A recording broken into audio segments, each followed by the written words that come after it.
Yo, what is up guys? Welcome back to the channel, and in this quick and short video I'm going to be showing you how you can untag yourself from within a TikTok video. So if I just go ahead and go to my profile right now and I tap on this video right here, this is a video that I just posted and I tagged my other account. And if you look at the description right there, you can see someone has been tagged Usable Finance YT. That is my other account.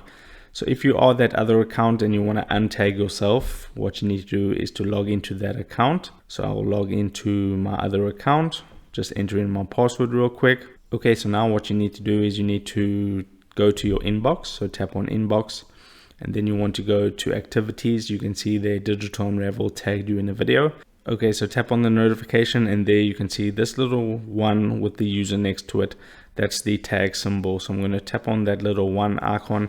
You can see it says I've been tagged. All you need to do is tap on remove tag, and it says you just removed yourself from this video. You can add it back at any time if you do want to do that, but that has now been completed. You can close that out and you are no longer tagged within that TikTok video. So if this video helped you out, don't forget to drop a like onto this video and subscribe for more, and I'll see you in the next video. Take care.